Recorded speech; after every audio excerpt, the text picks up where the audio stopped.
Well, man, over the past 20 years, we have all seen our fair share of tragic events, especially right here in Las Vegas. 1 October coming soon. Tomorrow is 9/11.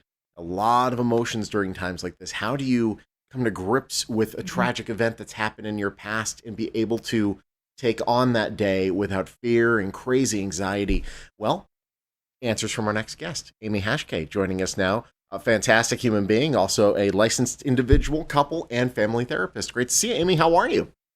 Good morning. Doing well. Thank you, Sean. Yeah, this is, I mean, one of those days where it's like every single moment, every single feel. I can't believe it's been 20 years since 9/11. Tomorrow marks a day that I remember like it was yesterday. There was a Tempesta that passed away during it, but I didn't know that person. I think we all have those emotions that are wrapped up in that. And then 1 October, my goodness, we all either were there or know someone who knows someone that was there. So how do you come to grips with people that are going through this journey of grief? How are they able to coming into these anniversary dates, I don't know, come to find some peace? hmm Well, feelings of grief and loss can absolutely reemerge around anniversary dates. These are, after a loss of a loved one or having endured a significant traumatic event yourself and surviving that. So these are called anniversary reactions. And these things are actually tied to memories. They're tied to dates. They can be tied to sights or sounds. And so they invite a lot of intense emotion around this time, which can also awaken grief or intensify grief that is already in motion. So, what these are, though, is a reflection of the significance of the loss of the loved one or the event that was endured. They're very common to experience, but they can really throw people and surprise them when it hits around this time. But it's important to normalize anniversary reactions, and with some advanced planning and preparation, it can actually be a healing and nurturing part of the grief journey and process. Yeah, I know, there's something, and you were mentioning it's not just anniversary dates. Sometimes it's just passing an intersection where your kid used to play hmm at that park or whatever that case may be. There's something that triggers it. So how can people cope? hmm Obviously, these are natural feelings to feel. We're not saying, no, you shouldn't feel sad, be happy. But how do you cope? How do you get through moments like this and keep your wits about you? Mhm. Well, when you're anticipating a high level of emotion, if things are feeling a little chaotic, they're moving quickly, we want to seek to actually do the opposite.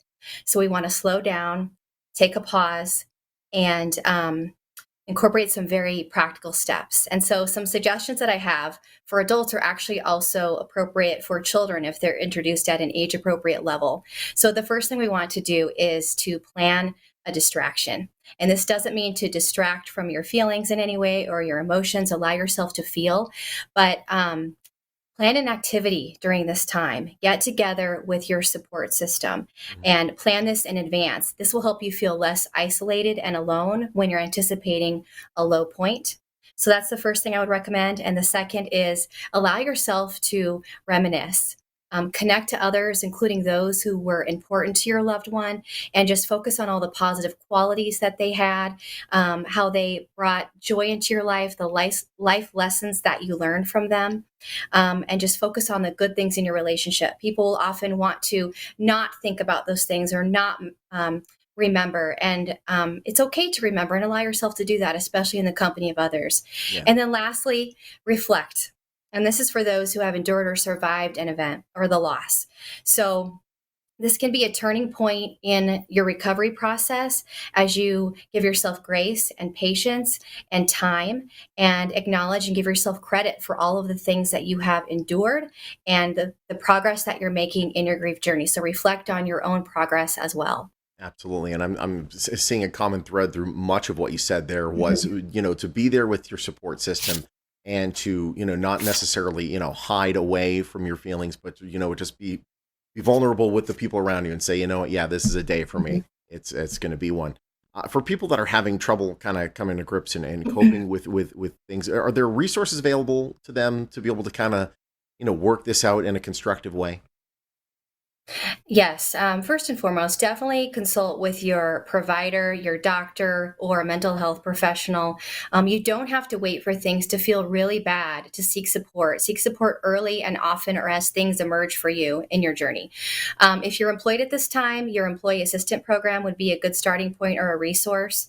Also, seek out grief support groups. These are available virtually, especially through the pandemic. They're often complimentary, free, or low cost.